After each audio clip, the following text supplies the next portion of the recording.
Accalmie et reprise en main en Inde. Peu d'incidents aujourd'hui à New Delhi. Le Premier ministre a complété son gouvernement. Raymond Barre, demain soir à l'heure de vérité sur Antenne 2, l'étape médiatique d'un parcours politique en solitaire qui s'appuie sur une trame de réseau tissée en province. Élection générale aujourd'hui au Nicaragua, le scrutin s'est déroulé dans le calme.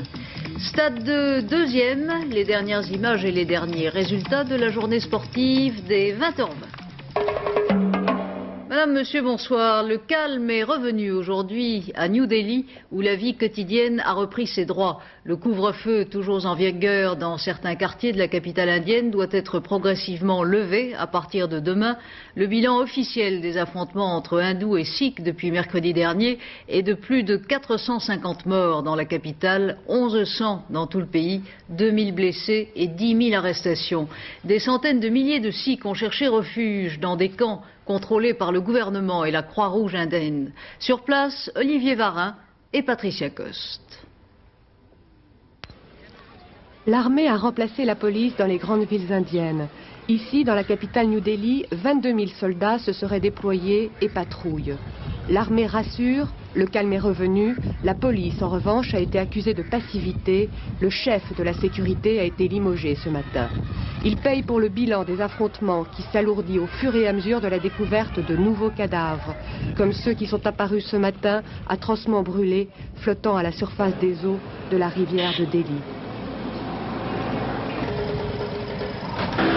Dernier bilan officiel, 458 morts, mais la presse parle de 1100 morts. Les biens et les magasins des sikhs ont également été pillés. Terrorisés, les sikhs se sont regroupés dans des camps protégés par les forces de l'ordre et il leur a été distribué pour la première fois de l'eau et de la nourriture.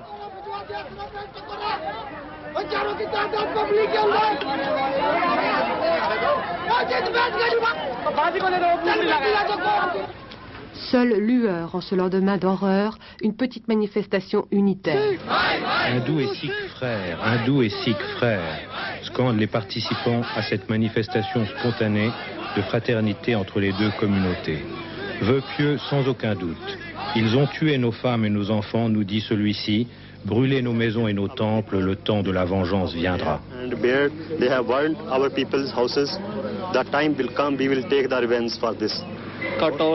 L'heure est à la haine et il sera extrêmement difficile pour ces deux communautés de réapprendre à vivre ensemble.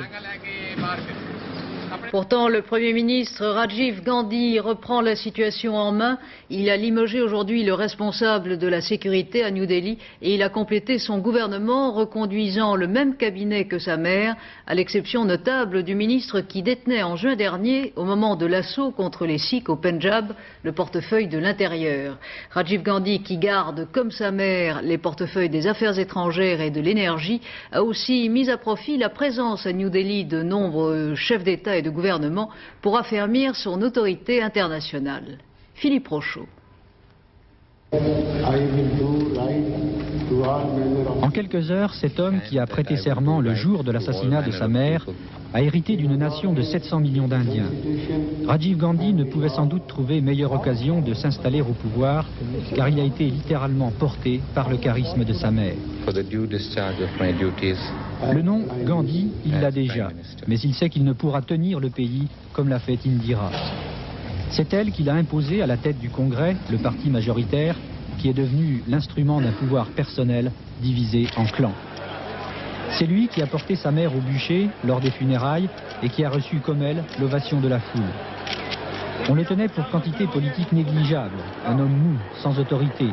On dit qu'il a sous-estimé la crise qui devait conduire à l'assassinat de sa mère, mais à présent qu'il tient le pouvoir, il devra savoir évaluer les risques de fracture dans le pays.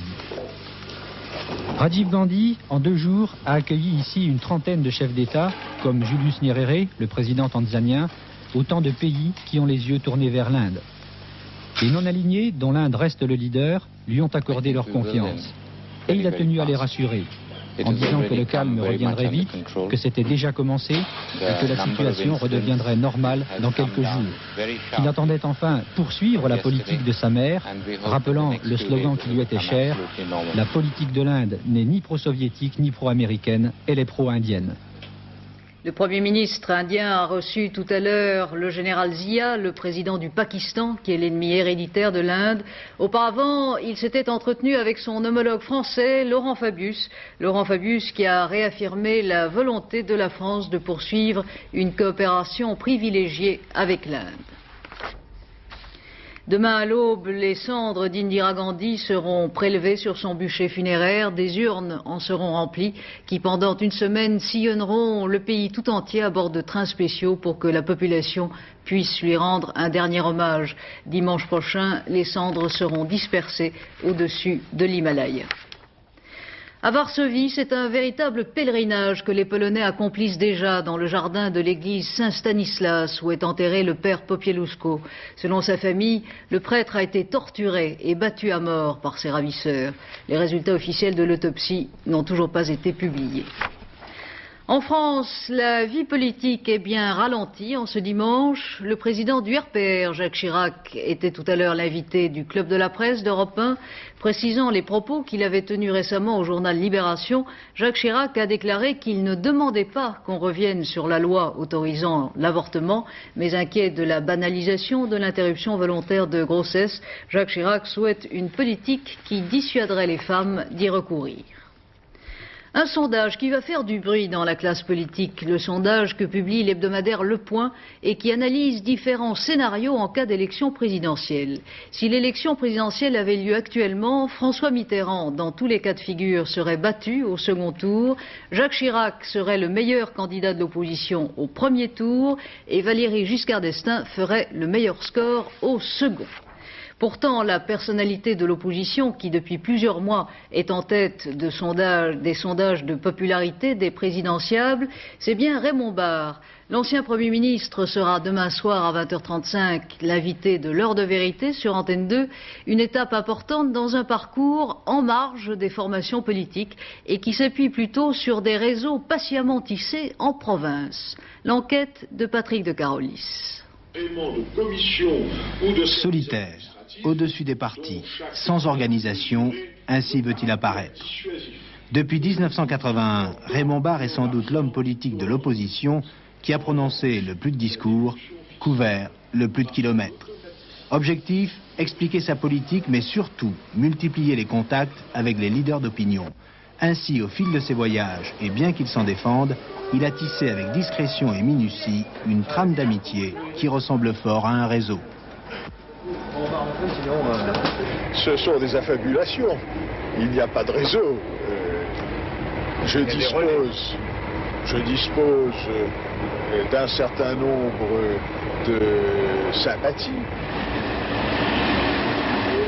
Pourtant, il y a une logique dans ces déplacements. L'activité politique de Raymond Barre ne se résume pas à des réunions publiques. Il prend soin, à chaque voyage, d'entretenir des contacts privés avec des politiques, des socioprofessionnels, des universitaires. Ces différentes rencontres, comme celle-ci, sont riches en confidences et les micros ne sont pas toujours les bienvenus. S'il veut sauver les socialistes, il ne peut pas de la manière conventionnelle. Il faut se mettre à la place des gens.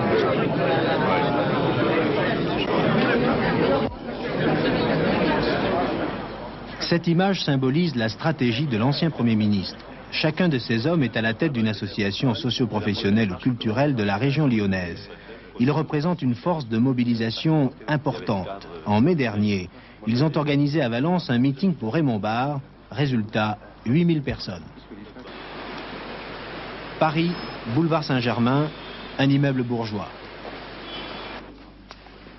Seule indication au deuxième étage, une carte de visite, secrétariat de Raymond Barre. C'est ici que se réunissent dans la discrétion les fidèles de l'ancien Premier ministre, un noyau de hauts fonctionnaires qui préfèrent garder l'anonymat. Ceux qui travaillent à visage découvert, c'est à l'Assemblée nationale que nous les trouvons. Ici, pas de mystère. Charles Millon, François Daubert, Jacques Barrot, Pierre Méhaignerie et Bernard Stasi constituent, entre autres, une véritable force de frappe barriste. Ce travail de pénétration des partis, c'est l'œuvre de Philippe Mestre, député de Vendée. Raymond Barre l'a chargé d'appliquer sa stratégie de conquête politique, si bien qu'aujourd'hui, 70% des députés UDF se disent ouvertement barristes.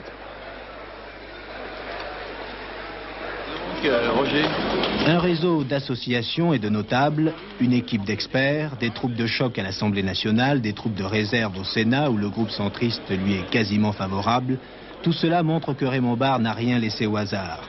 Une manière sans doute de répondre à ceux qui le présentent ou veulent le présenter comme un simple économiste. L'opération Manta est pratiquement terminée. Le général Béchu, le chef des forces françaises au Tchad, l'a déclaré ce matin lors d'une prise d'armes à N'Djamena en présence du chef d'état-major des armées, le général Lacaze. Comme prévu, le retrait français sera achevé à la fin de la semaine prochaine. On a voté aujourd'hui au Nicaragua pour la première fois depuis la prise du pouvoir par le Front sandiniste en 1979. Ces élections auxquelles ne participent pas nombre de partis de l'opposition se sont déroulées dans le calme. Sur place à Managua, Bernard Benyamin. L'arme dans une main, le bulletin de vote dans l'autre. Plus que jamais, le mot d'ordre était présent dans tous les esprits aujourd'hui au Nicaragua, dans toutes les queues qui se sont formées dès 7 heures du matin devant les bureaux de vote. Les militaires les premiers se sont présentés devant les urnes et, autant que nous avons pu le constater, une extrême régularité régnait à l'intérieur des bureaux. 2 bulletins multicolores, l'un pour désigner les députés, l'autre pour le président et le vice-président, étaient à la disposition des électeurs qui, après le passage obligatoire dans l'isoloir, pouvaient exercer leur droit de vote. Cela dit, personne ne doute une seule seconde du résultat. C'est Daniel Ortega, le candidat du Front sandiniste, qui sera élu président de la République. En fait, les deux seules inconnues sont les suivantes. D'abord, le score que réalisera le commandant Ortega. Ensuite, le nombre d'abstentionnistes, tous les déçus du régime qui refusent de participer à ce qu'ils estiment être une farce électorale. Raoul est de ceux-là, il est avocat et ne sortira pas de son jardin aujourd'hui. Je suis sandiniste, dit Raoul, mais la seule chose que je puisse faire pour le Front, c'est de ne pas aller voter afin que les sandinistes comprennent les erreurs qu'ils sont en train de commettre. Bref, ce sont des élections jouées d'avance, sans passion, mais qui vont donner lieu à des réjouissances populaires bien dans la tradition du Nicaragua. Tout à l'heure, sur cette place, on va danser toute la nuit entre deux résultats électoraux. On va fêter la victoire du Front, de la même manière que les écoliers et les lycéens savent déjà qu'ils auront congé jeudi prochain pour célébrer le triomphe de Daniel Ortega. Pour les candidats américains à l'élection présidentielle de mardi prochain, ce sont les derniers discours et les derniers meetings. D'après le sondage publié ce matin par le Washington Post, Ronald Reagan disposerait de 18 points d'avance sur Walter Mondale. Au-delà du sort du candidat démocrate, qui pourtant n'avoue pas forfait, c'est tout un parti qui continue de payer pour Carter. Édouard Laure. 20 janvier 1981, Jimmy Carter quitte la Maison-Blanche. Le dernier président que toute l'Amérique démocrate, aujourd'hui, essaye d'oublier. Et sans lui avoir trouvé un successeur. Une petite lueur d'espoir avec le sénateur Edward Kennedy, mais qui s'effacera pour des raisons familiales, c'était le prétexte officiel, devant l'ancien vice-président de Jimmy Carter, Walter Mondale. Le premier des démocrates a annoncé sa candidature. Une deuxième lueur d'espoir avec un jeune sénateur du Colorado, Gary Hart. Et le premier candidat noir à la présidence des États-Unis, Jesse Jackson.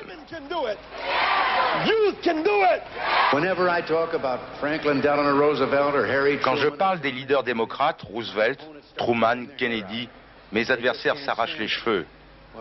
Ça montre à quel point ils sont aujourd'hui loin de la tradition politique des démocrates.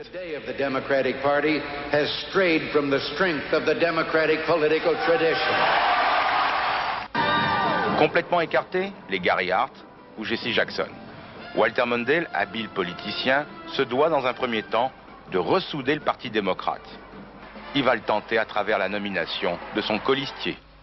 My name is Geraldine Ferraro.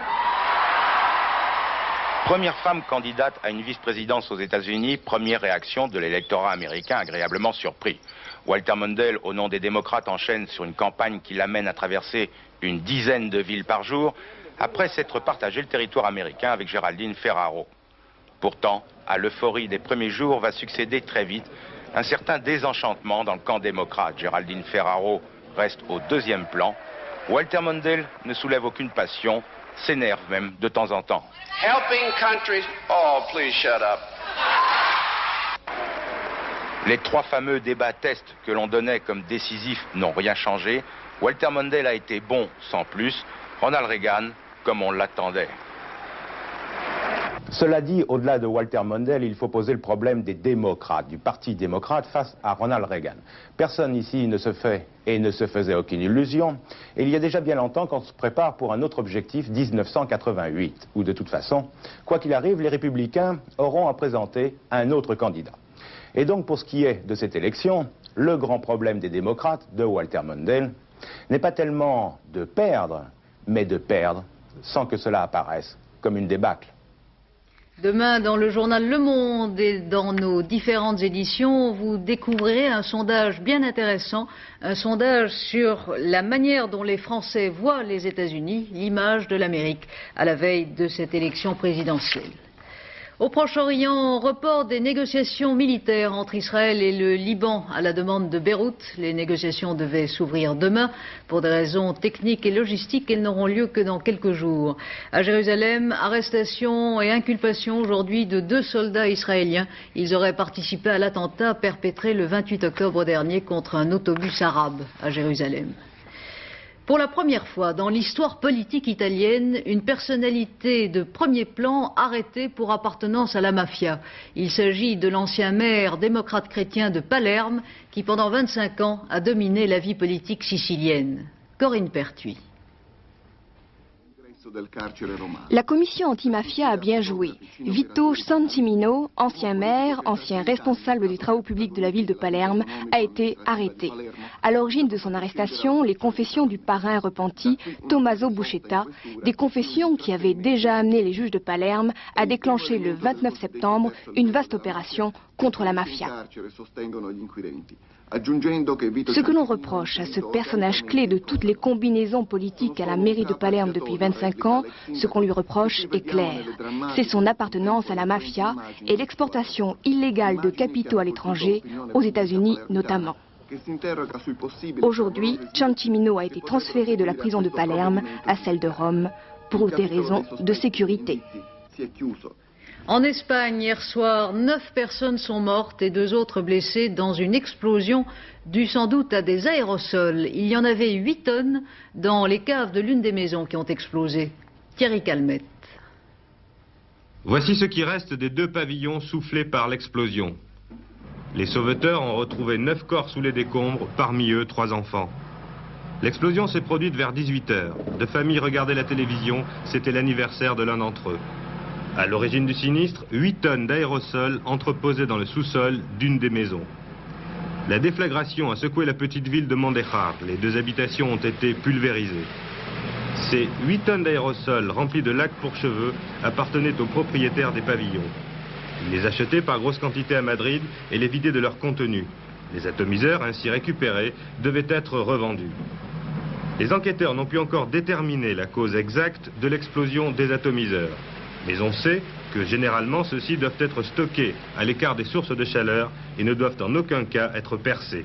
À Mondejar, le travail des sauveteurs a été entravé par les explosions à retardement de plusieurs centaines d'atomiseurs encore enfouis sous les décombres. 2 morts dans le hold-up sanglant d'hier à la Samaritaine, l'un des malfaiteurs et aussi le convoyeur de fonds qui avait été grièvement blessé et qui est mort dans la nuit. Il s'apprêtait à prendre sa retraite. Des médecins en colère aujourd'hui à Avignon, des médecins spécialistes et les congressistes de l'Union syndicale de la médecine, auxquels le ministère des Affaires sociales refuse le droit de négocier la future convention médicale parce qu'il le juge non représentatif. Madame Dufoy, qui assistait ce matin au congrès, est restée seule à la tribune, les congressistes ayant quitté la salle en signe de protestation.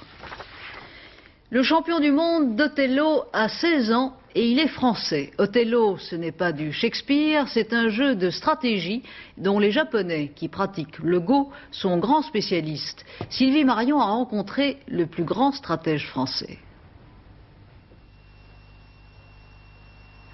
Voilà les coupes que mon fils Paul a rapportées de Melbourne. De Villepinte en Seine-Saint-Denis à Melbourne en Australie, ça c'est un voyage pour un lycéen de 16 ans. Et pour décrocher le championnat du monde d'Othello, s'il vous plaît. Othello, vous ne connaissiez pas? Pas grave, moi non plus. Mais j'ai appris que c'est un jeu de stratégie joué par des millions d'Américains et de Japonais qui fait une entrée fulgurante chez nous. Premier de sa classe de première en maths, Paul Rall a découvert Othello il y a 2 ans seulement. Il est rapidement devenu champion de Villepinte, de France et du monde. C'est la première fois qu'un Européen remporte le titre. Et effectivement, ça a surpris les Japonais qui n'étaient pas habitués. Et bon, je pense qu'à partir de maintenant, les Européens vont être beaucoup plus forts à Othello. Et je pense que les Japonais vont devoir s'entraîner beaucoup plus. Et ça va être dur pour eux maintenant. À quoi attribuez-vous votre talent ? Je pense que tout d'abord, Othello, c'est un jeu, bon, faut être fort, faut connaître les règles et tout ça. Mais il y a aussi une importante question de psychologie. Il faut que les joueurs se maîtrisent bien, et notamment au cours du championnat du monde, il y a des joueurs qui ont craqué psychologiquement et qui n'ont pas réussi à tenir jusqu'au bout, quoi. Notamment le joueur italien, notamment, qui n'avait pas un moral de gagnant, par exemple. Il venait pas au championnat du monde avec l'idée de gagner, et du coup, il a perdu ses parties. Il y avait aussi le joueur américain qui n'était pas tellement, enfin, il n'avait pas un véritable moral de gagnant, quoi. Et vous avez le moral d'un gagnant ? Je m'étais surtout fixé depuis très longtemps qu'il fallait que je batte absolument le japonais. Et j'ai battu tous les autres par conséquent aussi. J'aimerais bien prendre la place du champion de Villepinte pour que vous m'expliquiez un peu comment on joue. Oui, pour prendre les pions, il faut les entourer sur une ligne droite. Et par exemple, ici, le pion blanc est entouré par les 2 noirs, donc je le retourne. Ah bon. Et moi, si je fais ça, voilà, c'est bon. C'est ça, oui. Mais c'est facile alors. C'est facile à apprendre, mais c'est un peu plus dur à maîtriser quand même.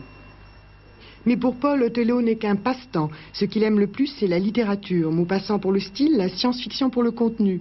Paul Rall, un nom à retenir. Champion du monde d'Othello, futur écrivain. Compartiment du jeu, retrouvons maintenant l'actualité sportive de cette journée avec Robert Chapat. Bonsoir. C'est de Belgique que nous viennent aujourd'hui ces buts marqués à l'étranger, ces buts qui mettent toujours leurs gardiens en fâcheuse posture. Anderlecht-Saint-Nicolas, match phare du championnat national sur un commentaire de notre ami de la radio-télévision belge Arsène Vaillant, qui fut en son temps un international de grande classe. De Groot qui donne en direction de Vercouteren, Schifo, Vercouteren, et un premier but là, nous en sommes à la 5e minute à peine. Un très très beau mouvement amorcé par Vercouteren. En réalité, il y avait De Groot au départ. Simon qui a donné là-bas. Et une bonne balle, elle est dangereuse, elle est très dangereuse même. Mais c'est goal! C'est goal avec une reprise de la tête de Cornelissen. On a regardé passer ce ballon là du côté de la défense anderlechtoise. Sur le centre de la Croix. Et nous en sommes à la 20e minute. Van der Eycken qui a amorti pour Arnesen. Arnesen, oh c'est beau ça! Pas de chance pour Arnesen. Et il est là maintenant à la réception de Vandenberg qui a repris tout de même. Mais il n'y avait pas de chance là vraiment sur la première tentative de Arnesen. 2-1, donc 25 minutes de jeu. Ah, c'est Schifo et non pas Arnesen qui a marqué, paraît-il. Olsen. Oh, elle est longue. Olsen pour Vandenberg. Vandenberg, c'est bien fait. Ah oui, c'est encore un but. C'est très bien fait pour éviter son adversaire direct. Et alors que nous en sommes à la 28e minute, Anderlecht mène maintenant par 3-1. Vercouteren et Olsen.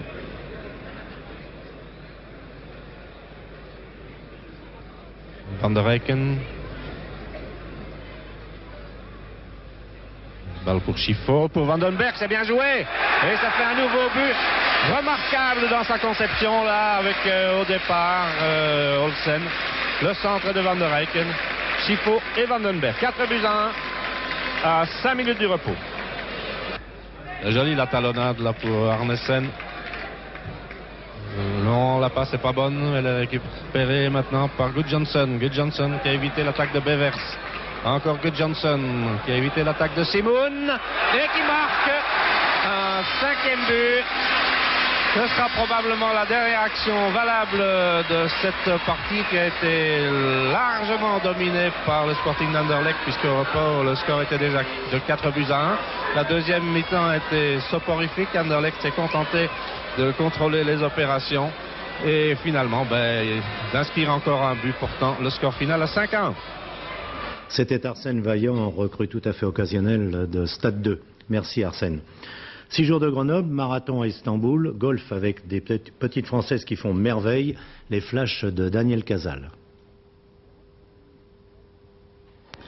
On les appelle les écureuils car ils tournent en rond sur la piste comme des écureuils dans une cage. Les 6 jours de Grenoble connaissent un franc succès populaire. S'il est un peu tôt pour faire un pronostic, puisque c'est seulement lundi soir vers 23h20 que retentira pour la dernière fois la cloche annonçant le dernier tour, disons que les 2 équipes les plus affûtées sont Moser-Bidinost et Franck Vallet, vainqueur au début de l'année des premiers 6 jours de Bercy. Excellente performance des jeunes golfeuses françaises qui ont terminé 2e des championnats du monde amateurs derrière les intouchables américaines. Cécilia Mourguedalgue, Corinne Soulès et Valérie Pamard ont été particulièrement brillantes sur les greens de Tokyo.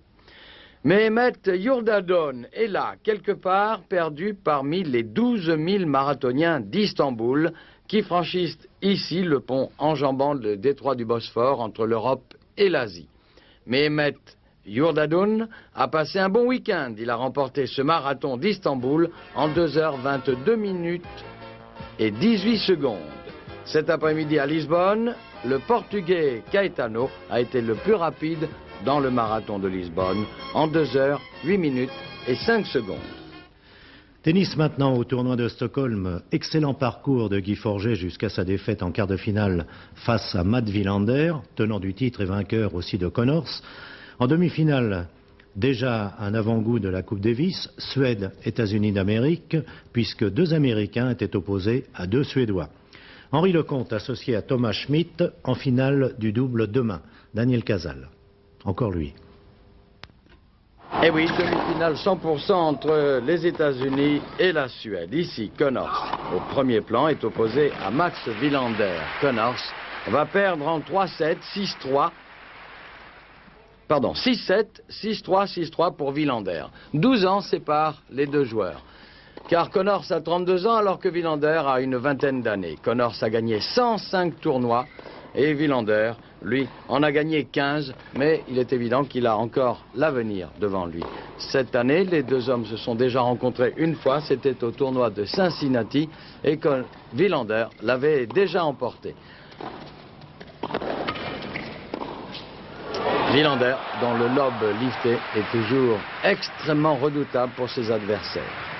Dans la 2e demi-finale, alors que qui est en train de se dérouler, eh bien, McEnroe est opposé à Jarid. Et là, c'est la première fois cette année que les 2 joueurs se rencontrent.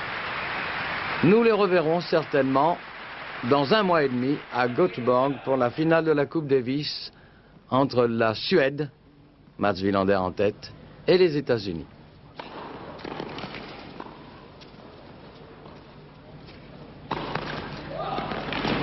Wilander va remporter donc ce match 6-7, 6-3, 6-3. Et Wilander est donc qualifié pour la finale. C'est lui le tenant du titre de ce tournoi de Stockholm.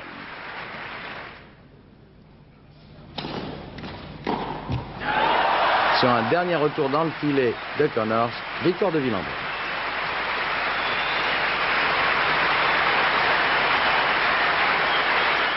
Dernière dépêche, c'est confirmé. Le Niçois Jean-Charles Orso, 3e ligne centre, blessé aujourd'hui en championnat de France contre Nîmes, ne pourra jouer le match contre la Roumanie samedi prochain, diffusé en direct d'ailleurs sur Antenne 2. Ce match aura lieu à Bucarest. Orso souffre en effet d'une fracture d'un poignet. On souhaite que le sourire de Christine Ockrent, que nous retrouvons maintenant, adoucisse un peu ses douleurs. Je l'espère. En tout cas, une information importante avec les résultats du tiercé qui s'est couru tout à l'heure à Auteuil. À l'arrivée, vous allez le voir, l'As, les voici. À l'arrivée donc, l'As, le 4 et le 8. De bien maigres rapports, 455 francs pour 5 francs, placés dans l'ordre. Et dans un ordre différent, 91 francs. Et maintenant, Laurent Boussier va nous parler du temps de demain qui va être plus frais.